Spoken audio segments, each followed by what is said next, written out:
Let's start out with the combine. Let's go deep into the combine today, because I want to. You've watched it, even though you were sick over the last week or so. Yeah, I got home Thursday. I didn't want to do anything, so Thursday, I liked it being on nighttime, especially Thursday night, Friday night. I wasn't doing anything. I got to sit on the couch and just hang out and watch guys in tights run around. So we'll get to the guys in tights in just a second, because there were some of them that put up huge numbers. Even a punter that put up a huge number out there.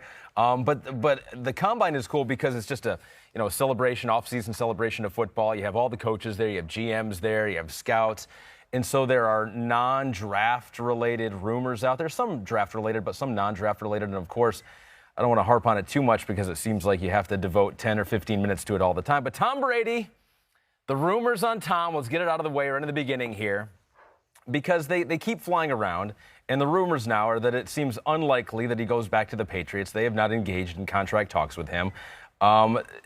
Where are we with Tom Brady right now? Well, I think it's I don't want to say, I think it's a coin toss where we're at right now. I don't think him going back to New England is like out of the realm of possibilities here still. I do think that's still very real. I think he knows where he stands with New England. He might not like exactly where he stands with them, but I'm sure they've told him ballpark what kind of money they will give him. And, he knows his relationship with Mr. Kraft and Belichick. Whether he likes that relationship with Belichick or not, I don't know. I mean, I'm sure it's probably not his favorite thing in the world. You do hear about Brady and the respect thing and all of those things. Hey, I'm sure that's real. Just want to remind everybody, I mean, he still plays football. And, Bill Belichick's job is still to be the coach. He's not going to, praise a guy and just shower praise and all these good things about him, why he still might be on his team. And he thinks that, with the way he treats him, maybe affects his performance and his competitive desire and things like that. Yeah. Bill Walsh didn't talk real glowingly about Joe Montana until 5 years after the career was over. That's just the way it goes. It seems like we've gotten to a point. Seems like we've gotten to a point where both the player and the team are thinking about exploring new avenues and almost curious about it. I do think so. I mean, I think New England goes okay, well, we know this is coming to an end. We got to start looking for a future at some point. Even whether it's, Brady for one more year. Hey, I know they like Jarrett Stidham. Are they willing to go Jarrett Stidham as their starter? I think that's what's really fascinating. So that's the fascinating part, because, I've almost pictured him in a Colts uniform. I've pictured him in a Titans uniform, even the 49ers. And so it's almost like it's already happened there. Yeah. I am super interested in, if he does move on, what do the Patriots do? You have this historic franchise that now, do they bring in a veteran? Do they bring in a Ryan Tannehill? Or do they, you've said oftentimes they like Jarrett Stidham over there. Yeah, well, I know they like Jarrett Stidham. I know that. But, do they like him enough to trust him here in year 2 without playing really one significant snap of regular season football yet to go, here you go, here's the keys to the car. Run the franchise, run the offense. No, I don't know if they're at that spot yet. To me, that's where when you hear the Andy Dalton rumors, they make sense. I understand that. That would be a good fit there. I get that. Andy Dalton's a little bit better than we all give him credit for. Yeah. I think the time in Cincinnati has come and gone anyways for both sides. They just need to move on, start something new, start something fresh. Hey, yes, if Tennessee is, they franchise tag Derrick Henry and now Ryan Tannehill hits the open market and the New England Patriots start to get the feel like, man, Brady's going to sit here and make us wait for a long time, or, man, it doesn't seem like Brady's going to come back to us. Yeah, I would think Ryan Tannehill would be certainly a guy that New England is going to look at. Where else do they go after that? That's where I want to. If Tannehill stays with the Tennessee Titans, right? And then Andy Dalton ends up getting traded to the Chicago Bears. I like that one. Now, I know. I've been saying that from the get-go. I really like that one. What's the next phase? What does New England do? Are they going to call Jameis Winston? Are they going to do that? I don't know. Are they going to call Case Keenum and basically just say, hey, maybe you're our Band-Aid guy before we at least let you compete and you can win the starting job over Jarrett Stidham. Yeah. I think those things are probably all real possibilities. I think Tom Brady, there's a part of him, and listen, I know some things about this situation, and there's other things that I don't know. One, I think the big thing is, what teams are Tom Brady's going to go to right now? Let's talk about this. The Titans make sense to me. Right. Just because they're in contention. Right. Okay. Exactly. Well, so there's the key word that you just said. Yeah. Contention, right? Yep. To me, that's where the more and more I think about this and filter this out, Tom Brady's not going to the Las Vegas Raiders. He's not, at 43, he's going to go, yeah, I'll rebuild with you guys for a year. Yeah. And then at 44, we'll make our Super Bowl run. Although, I don't think that's happening. You've mentioned, though, the Dolphins, but you think I think that's gone, too. You think that's I do. Gone, And yeah. I think the more I've digested all of that, the more I think about it, I just go, Brady's not going to be a part of that. He's not going to uproot his life, go somewhere, and be part, and then, have to grind it out to learn a new offense and playbook. And then to what? To go 6-10 and rebuild? That's insane. He's going somewhere where he thinks he can win a Super Bowl this year. That's all there is to it. Just like Peyton Manning when he left the Indianapolis Colts. He wasn't going to go to some slapdick football team and go, well, I'm Peyton Manning, it'll make it happen. No, he picked a team out that he thought, whoa, this defense is special, and there's a few offensive weapons, and then we get Emmanuel Sanders, watch out. He picked the right team. I think Brady's going to look at that same thing. That's why you said the Tennessee Titans make sense. Titans make sense. I think, Colts you've heard a lot, although that doesn't make as much sense to me because it seems almost like Peyton Manning 2.0 if you go there. Right. Tom Brady with the horseshoe on his helmet. Well, yeah, and I don't think the Bradys, and the Giselle included, are going to live in Indianapolis, Indiana. I just don't. It's not knock on Indianapolis. Yeah. I like being there every year. Have you heard that? Is that more of like a rumor or is that fact? Because people don't necessarily live where they work anymore. And they're I know. All the time. I get you. I don't know what that is, but I don't know. I don't see that one happening. I can see Nashville happening maybe. Yes, I can. There's one more out there. Yeah, what? It doesn't make sense, but it does make sense. Because you have the 49ers that have the best defense perhaps in the NFL. You have a quarterback who's young, who they want to build around. And Kyle and John Lynch have shot down the rumors. They said, no. But we keep hearing the 49ers as a possible landing spot for Tom Brady. Yeah, it's weird, okay? Like we just talked about before the podcast. When there's that much smoke, there's got to be fire. Again, when Peter King, keeps throwing it out there. Peter King knows everybody in football.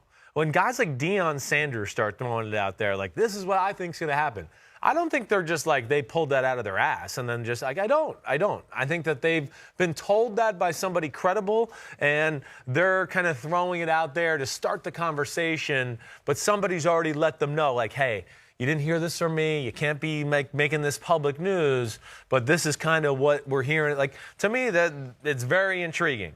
Now, would Shanahan break ties with Jimmy Garoppolo? It puts the 49ers in a very tough spot. There's a lot of things, right? Even if you don't believe that Jimmy G is the guy moving forward, I mean, Tom Brady might not be the guy moving forward, as you saw from last year. There's risk either way there, right? I mean, you're right. I mean, first off, let's not forget, Jimmy Garoppolo, that was his first full year as a starting quarterback. Baker Mayfield has started more games than Jimmy Garoppolo, okay?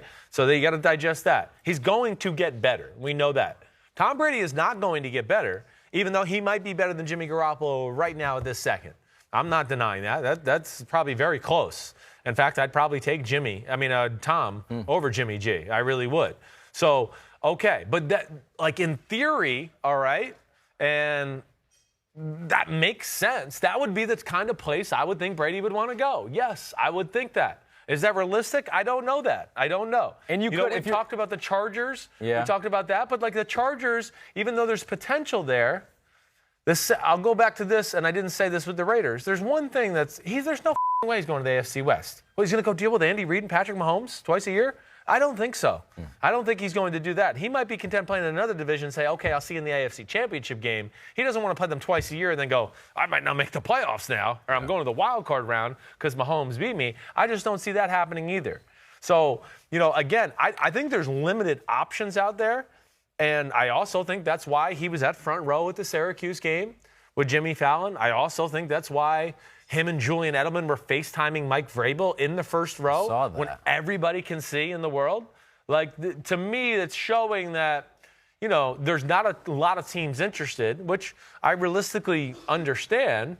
And I do. I look at the Tennessee Titans, maybe the Tampa Bay Bucks, okay? And then I don't know. There's got to be a mystery team out there. And is it the 49ers? Right now, with everything I'm hearing, I want to say, there might be something to this 49er thing.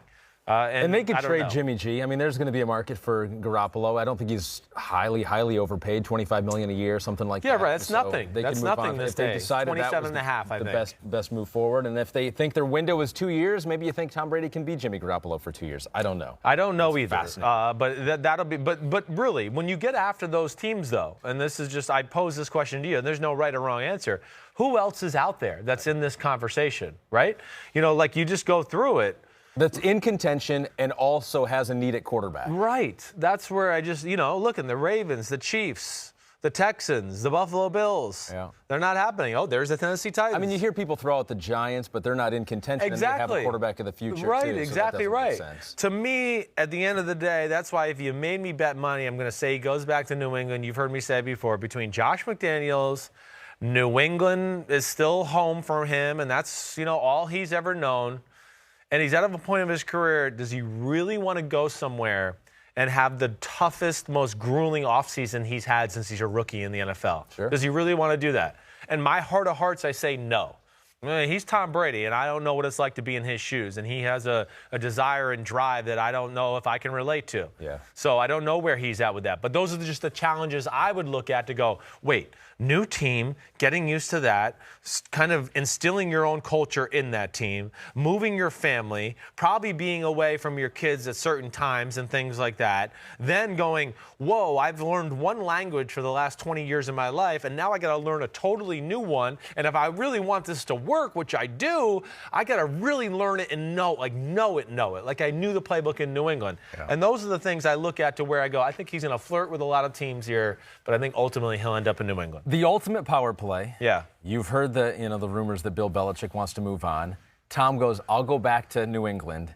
Josh is the head coach. Belichick out. The ultimate power play from Tom Brady. He's got a lot to say. I don't know if he can pull that one off, though. That might be one where Mr. Kraft would be like, Tommy, I love you. Yeah. But we'll see. The one thing I learned in Indy. Yeah. The one thing I learned in Indy that I heard from multiple people, and I said this on the show, it's not about money. Nobody has gotten the sense that Brady's like going, I've been disrespected with my contract. I want $35 million a year. That's not the sense I got from a few people I trust. Yeah. I got the sense that he's willing to go for $20 million a year because it's more about legacy, and he wants a team around him to where he can make a run at this thing and go for number 7, which I'm not mad at him for. Tom Brady on the move. Other rumors out there. What are you betting? You just didn't tell me that. Are you betting he stays or goes? I would bet he goes. I would take the You're bet saying he goes. He's going. I don't know which team, but I would bet he goes. All right, let's bet lunch. Lunch? In the cafeteria? Nah, screw that. Let's $7 maximum. Somewhere, no, that's bullshit too. You get a salad, we have to weigh it before I buy it. You just told me you're making millions of dollars. And Pete DeMiles, I'm not going to eat McDonald's, okay? I'm a healthy eater than that. I'm not I've seen you eat chicken nuggets before, chicken tenders. Chicken tenders, I have. I ate them yesterday. We'll find something. Yeah, lunch. Like a lunch out here. You think he stays, I think he goes. Right. Lunch somewhere. Okay, I like it. Okay. Let's go. Joe Burrow, we could make a bet on that, too, because a lot of speculation on where he wants to go. Yep. He kind of shot down at the Combine the reports that he is unwilling to go to Cincinnati, saying publicly he'll go and compete with whatever team drafts him. Who knows what's happening behind the scenes with his agents and whoever's talking back there. But there's another rumor out there that he would prefer it if A.J. Green was on the team, and he would be a little more receptive to going to Cincinnati if that was the case. Do you buy into that rumor? What do you think of that one? I do. First off, I think ultimately, I think he's, and again, there's still wiggle room here. This is still early in the process. But the way he answered the questions last week at the Combine, that makes me believe that, he's willing to go to Cincinnati. I know some people are going to read it and go, he still left a little wiggle room to where he could get out of this. No, I think he said all the right things. I mean, he even referenced the fact that I didn't just come out and say I wanted to play the Bengals. I think, he's a humble kid. I don't think he just wanted to be like, I'm the number 1 pick and they're going to pick me and that's the way. I think that's where the wiggle room was a little bit in that conversation. Ultimately, I think he does want to go there. The A.J. Green part of it is what really intrigues me. A.J. Green, okay, so there's 2 ways to look at this, right? To me, there's the look of we could trade A.J. Green and really get some assets for the future, right? Yeah. And just build something with Joe Burrow. Hey, Joe, we're going to trade A.J. Green, and then with that first-round pick, we're going to draft a first-round receiver, and then we're going to probably get another receiver in the 3rd round and somebody in free agency and let you be the leader of the group and come along, right? Okay, so there's that thought. All right, and I understand that. Yep. But then there's also the thought of like, well, he is Joe Burrow, and he's our number one pick, and let's try to give him the best support system possible. And the most proven guy we have on our roster is A.J. Green. So what do you do there? That's where they got to decide what they want to do. And I'm sure Joe Burrow, who's looking at the team going, man, John Ross is injured a lot. They got the kid from Pitt that plays receiver, Tyler Boyd. Mm-hmm. He's a good receiver.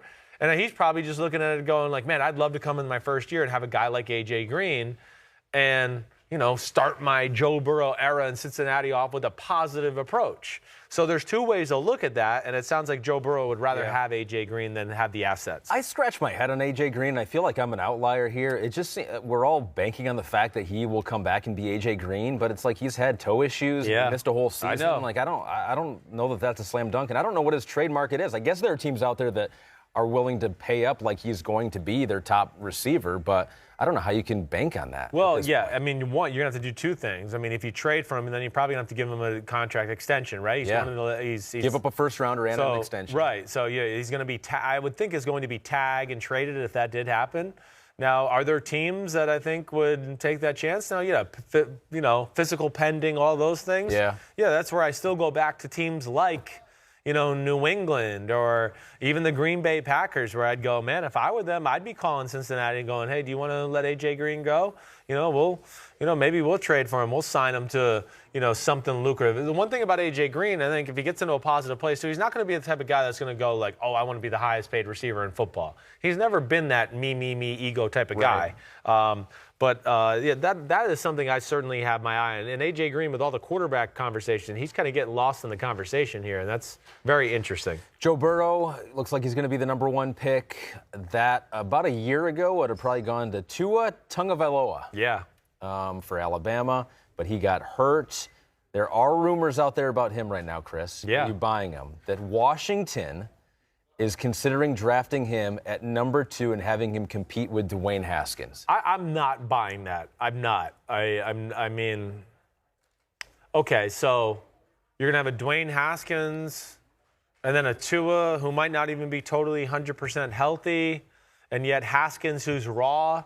I mean, to me, I want to be like, damn, we're trying to build two guys at once here now? I don't know where we're going. All right, so I'm not buying any of that one. I'm not. To me, this is two things. One, a smokescreen. I do think the Redskins are probably doing their due diligence because it's a quarterback position. You never know. 3 or 4 years down the road, you might be spending big money on this guy in free agency, and they'd like to get to know these kind of guys. Right. That's going to go on. I get that.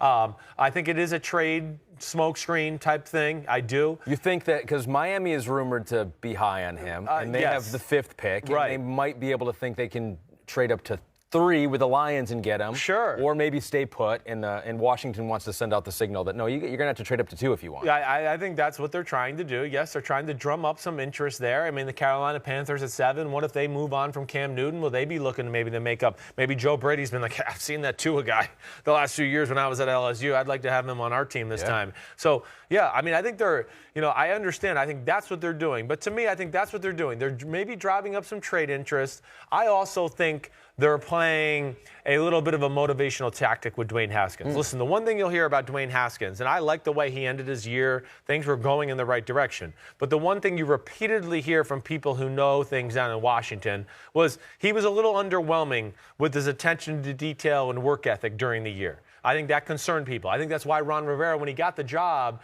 he didn't say Dwayne Haskins our starting quarterback. And he made some comments about, Dwayne's got to continue to work and be in the building and those things. That was an under-the-radar comment to go, this guy's got to continue to learn to be more of a professional.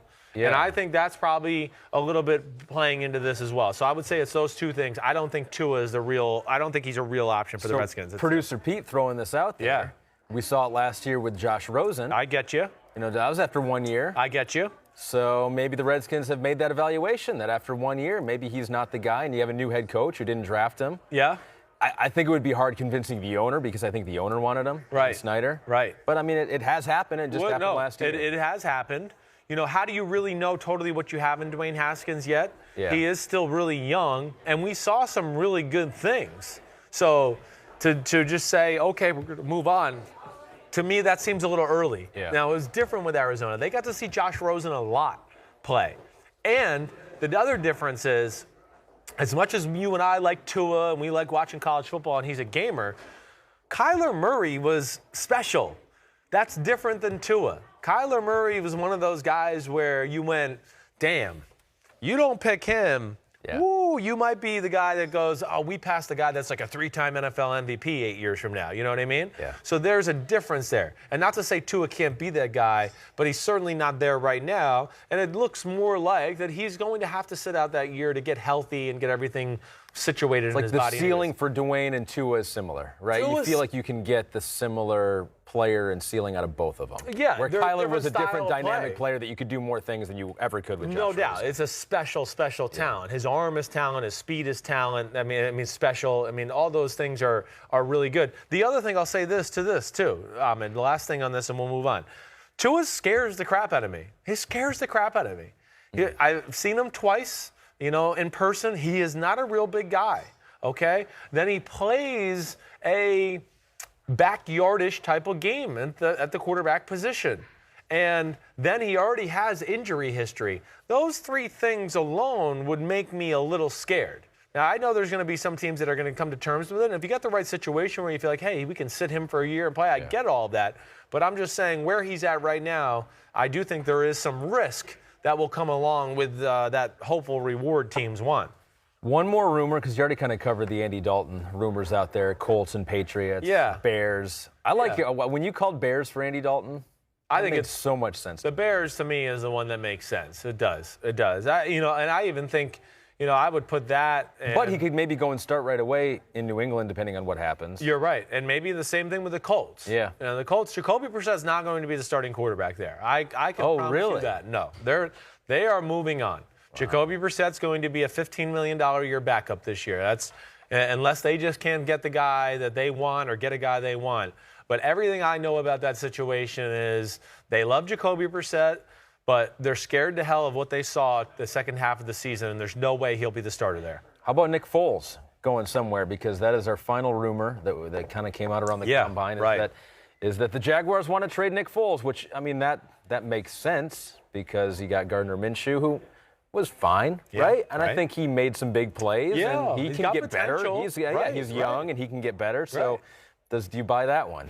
Well, I buy that Jacksonville would like to move him. I mean, because nobody wants to pay $20 million basically for a backup quarterback. So I understand that. Also, I do think guys like that can hinder, the ability of the young starters to develop. Gardner Minshew gets off to a great start. And let's say he has 2 games that are a little shaky and he throws 3 interceptions. Everyone's going to be, oh, Nick Foles, we're paying all that money to Nick Foles, let's bench him. That's not good for the development of a young quarterback to always have that over his shoulder dealing with that. So, I do think that the Nick Foles thing is true. I don't know if I believe it to a place like Indianapolis. So they're going to have Jacoby and Nick Foles, 2 guys that we're not really sure are really starters in the NFL. He does we're going to combine them and get a starter. That's where I don't know. I know everyone wants to make that thing because of Frank Reich, and he was with them. But you don't like that. I don't know if I buy that. To me, Nick Foles to New England, that situation makes more sense. Hey, we'll get him. We'll take him for a year, maybe 2 years, and we got Jarrett Stidham. If he did get hurt, or if Jarrett Stidham just outperformed him, whatever it may be. But that's the situation. I don't know if the Colts, they need something, I think, a little bit more proven than a guy like Nick Foles, who we're all still going, is he really a starting quarterback in the NFL? He just needs to go back to Philly and be the playoff quarterback. That's all he does. He just sits around all year, and then when the playoffs come around, he just plays. Carson's going to get hurt, man. Just play in December and January and February. So that's where I look at that. Do I think there'll be interest? Yes. I also do wonder if it can be one of those things where they might have to trade him and then also pay part of his contract a little bit too, to where I don't know if anybody's just going to take him and just go, oh, yeah, we'll take him $20 million. Let's go. Here's the real question. Where would you put him on the trust tree? So we did the trust tree earlier this offseason with all the quarterbacks who could be on the move, and you put him, the top on the tree is the guy you trust the most, and that was Dak Prescott. And then you put Stafford right below him, and then you put Cam, and then Tannehill, and then Brady, and then Breeze. Right.